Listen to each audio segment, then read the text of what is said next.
Hello, welcome to this legal orientation for newly arrived refugees. My name is Liza Callahan and I am an immigration attorney at Journey's End Refugee Services. This presentation is given on behalf of Journey's End Refugee Services and the New York State Office for New Americans.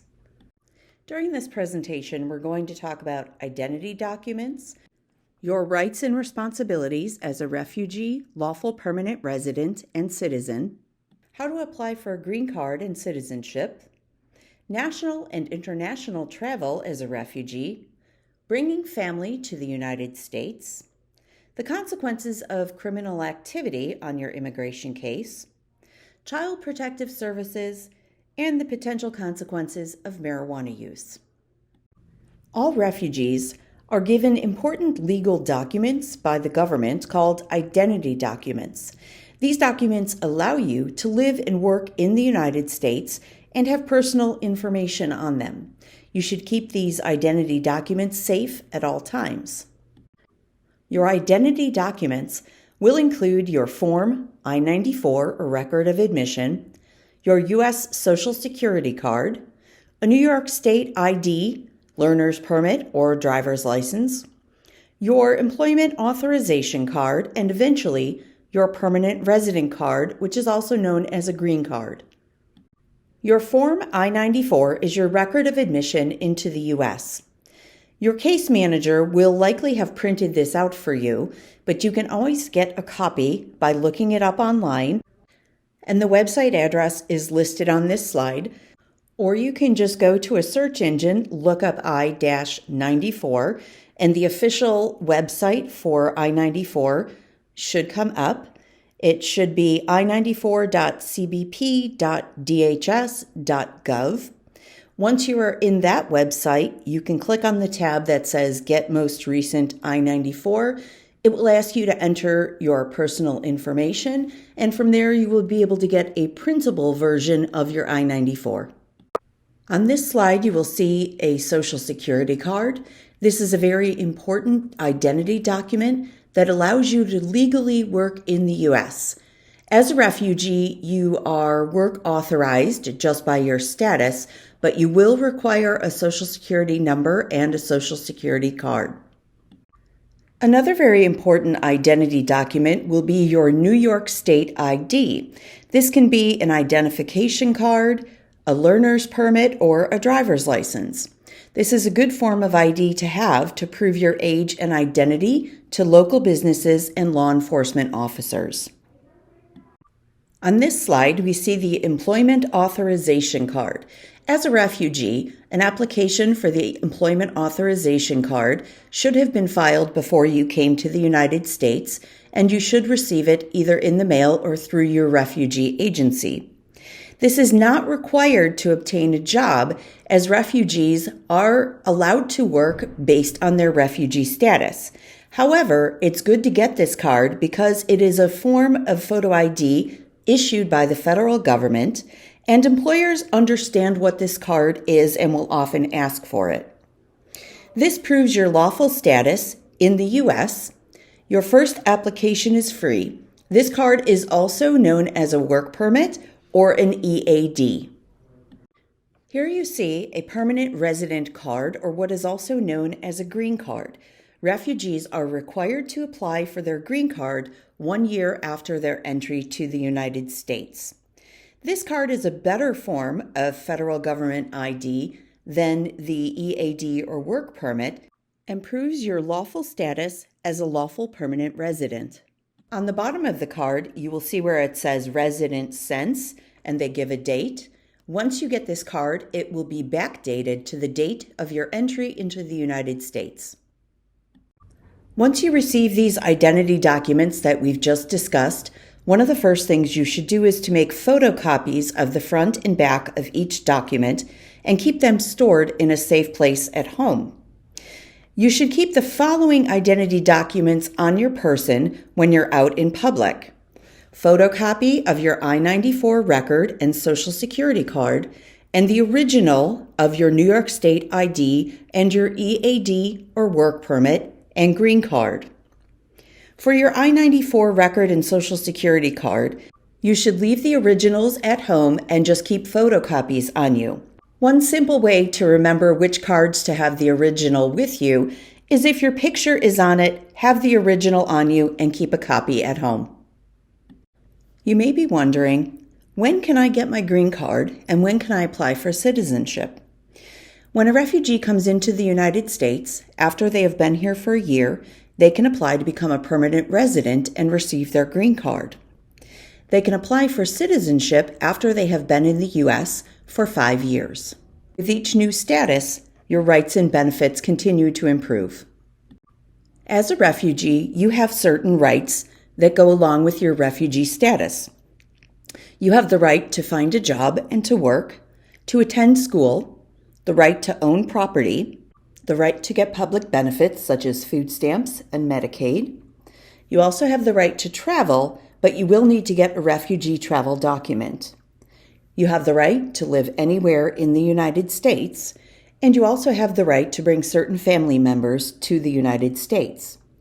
As a refugee, within the first 2 years of your being in the United States, you can apply to bring your spouse and unmarried children who are under 21 to the United States. However, you need to make sure that you do this within your first 2 years, and it does take the government a long time to process. After a year in the United States as a refugee, you are going to want to apply for your green card. You should get a green card because it is a step towards becoming a U.S. citizen. When you get your green card, you are telling the government that you intend to live here in the United States permanently. Extensive travel over 6 months at a time or taking too many trips can jeopardize that status, so you do have to be careful about how much travel you do as a permanent resident. With your green card, you are able to bring more categories of family to the United States. There is no filing fee for refugees to apply for a green card. At the current time, our legal department is not taking any new clients for green cards, but that may change in the future, so please check with us when it is time to apply for your green card. After you have been in the United States for 5 years, you are able to apply for citizenship. An application fee might be required, but there is a fee waiver available depending on your income and what benefits you receive. For citizenship, you do need to pass an English test and a U.S. history test when you go for your interview, unless you qualify for a medical exemption. Therefore, learning English is very important, and we recommend that you start classes to learn English as soon as possible. When you become a citizen, you are able to sponsor more family members to come to the U.S., you are able to vote in elections, you are able to travel to anywhere in the world, and you have lifetime security, a much higher protection from deportation. You will get continued public benefits such as SSI and welfare. If you don't naturalize or get citizenship, you will lose your SSI after 7 years. As a citizen, you are also able to participate in jury duty. Now we're going to discuss traveling as a refugee. All travel within the United States is allowed. However, you must apply for a refugee travel document for international or cross-border travel. The government must approve such travel, and this is done by getting the refugee travel document. Generally, we do not recommend traveling outside the United States before you become a green card holder or lawful permanent resident. Refugees are not allowed to travel back to their home country, or this may affect their refugee status. Any long trips outside the U.S. may disqualify you from obtaining a green card or citizenship. If you do have to travel outside of the U.S., please contact our legal department to have a consult with an attorney. Family reunification is the process of sponsoring certain family members to come to live with you in the United States. What family members you are able to sponsor will depend on your status. Refugees and permanent residents are able to sponsor their spouse and children or kids. Kids are children who are under 21 and who are not married. Permanent residents or green card holders can also apply for unmarried children who are over 21, but refugees cannot do this. Once you become a U.S. citizen, you can apply for your spouse and children, a brother and sister, your mother and father, and a fiancé. Parents, unmarried children under 21, and spouses of U.S. citizens are considered immediate relatives, and a visa is always available for them. However, other relatives, such as brothers and sisters, and sons and daughters who are over 21, married or unmarried, fall into preference categories. It can take a number of years for a visa to become available to them.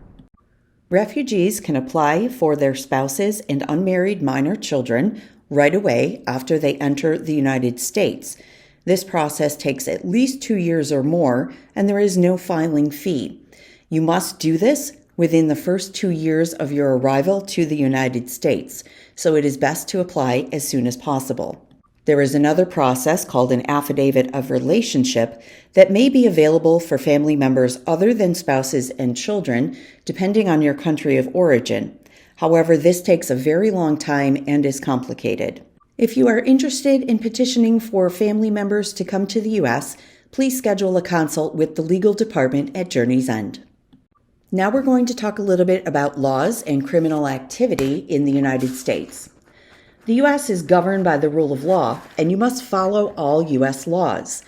Not knowing the law is not an excuse for violating the law. There are immigration consequences for breaking U.S. laws, and some crimes can make you deportable. If you are arrested, convicted, jailed, or fined for breaking a law in the U.S., that could put your immigration status at risk. Generally, traffic violations do not cause much of an issue as long as they don't result in an arrest or a fine of over $500. However, some driving offenses, such as a DWI, can be very serious. Crimes of domestic violence, crimes against children, drug offenses, and theft or fraud crimes can also be very problematic for immigration purposes. Also, voting and registering to vote before you become a citizen can get you sent to jail and deported. If you are stopped by the police, you do have the right to ask for an interpreter. If you are ever arrested or find yourself in immigration court, you should work hard to get yourself a lawyer. In criminal court, if you can't afford to hire a lawyer, the government will provide you with one. However, in immigration court, the government will not provide you with a lawyer. You should save money for emergencies in case you do ever have to hire an attorney. You can also schedule a legal consult at Journey's End to discuss any issues.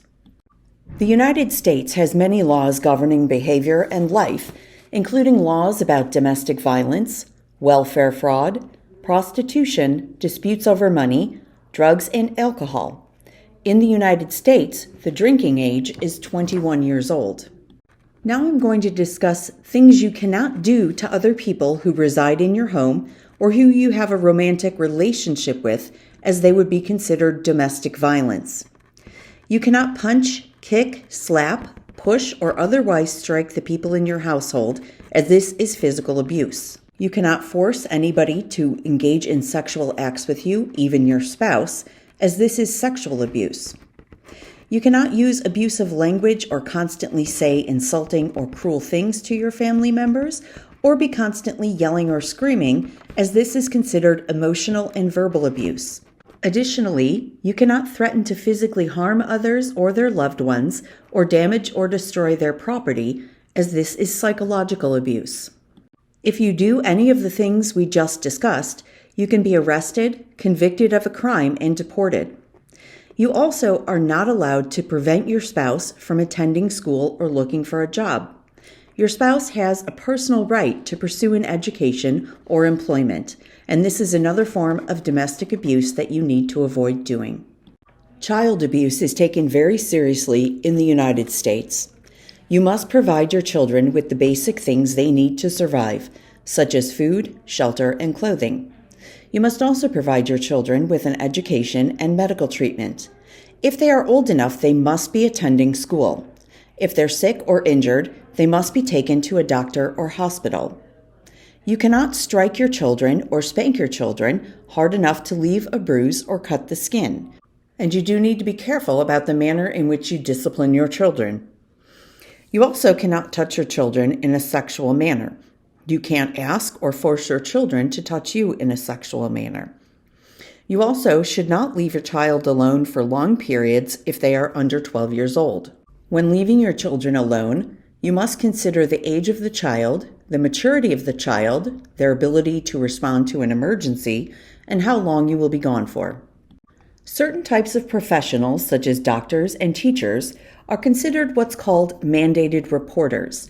This means that they are obligated by law to report any suspected child abuse or neglect to governmental authorities, and they will not give you any sort of warning prior to reporting any alleged abuse. As I mentioned earlier, child abuse is taken very seriously in the United States. If you abuse your child, you may be reported to Child Protective Services or CPS.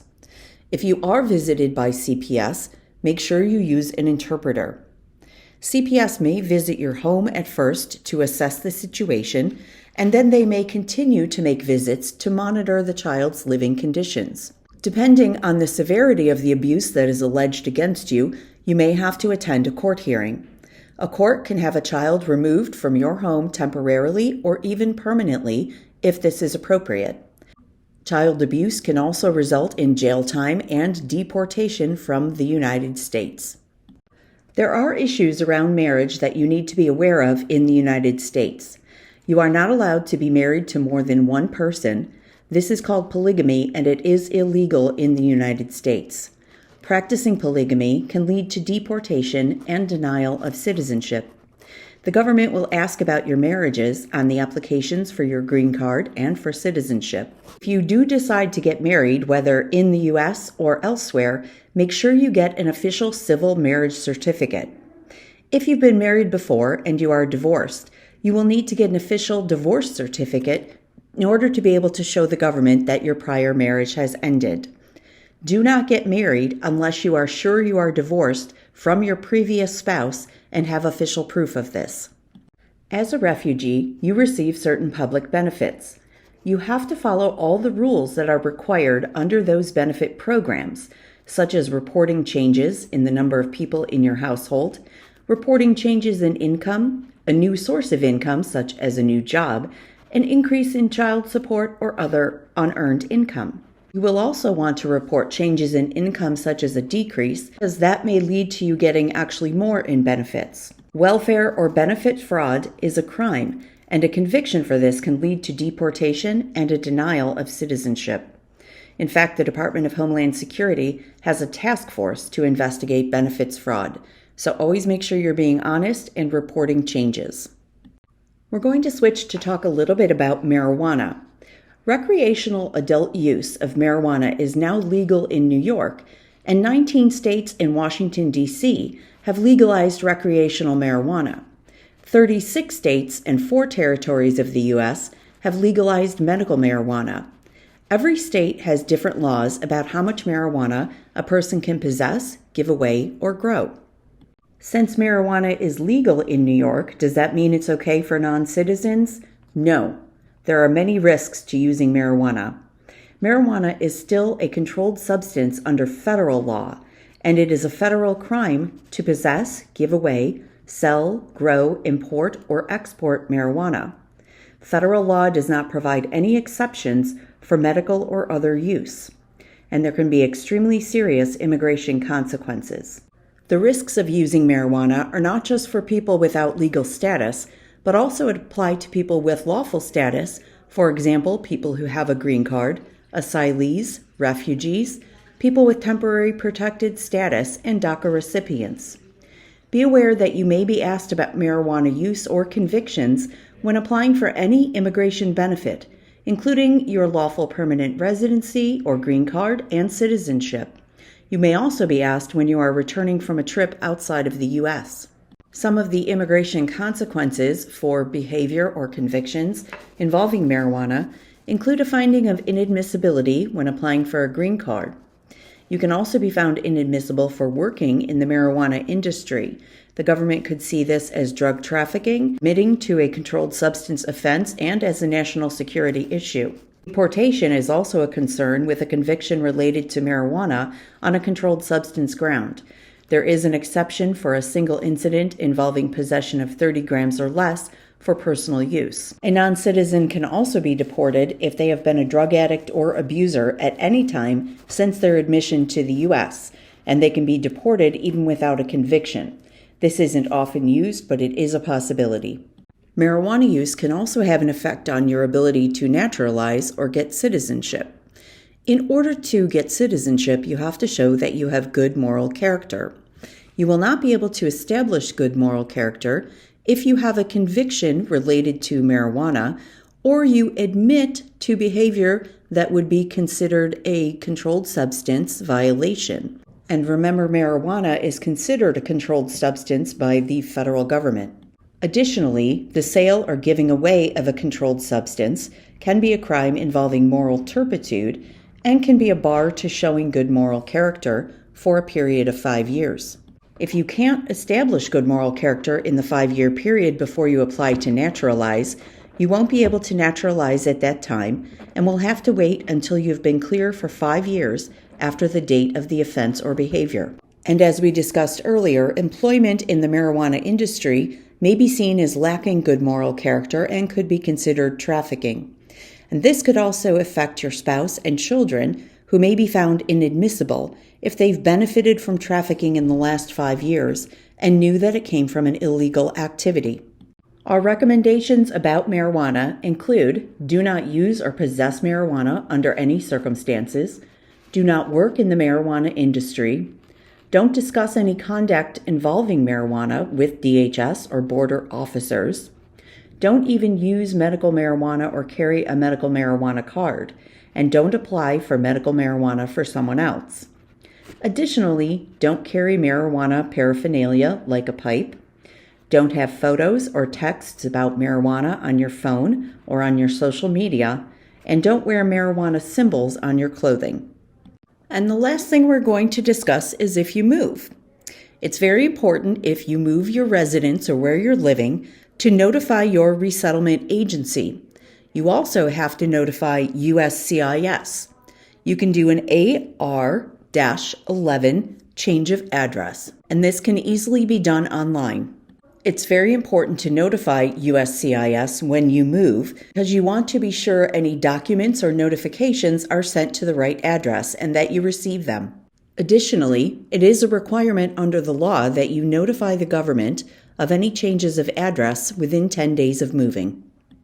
If you have immigration questions, you can always call Journey's End for a legal consult at 716-882-4963. Extension 203.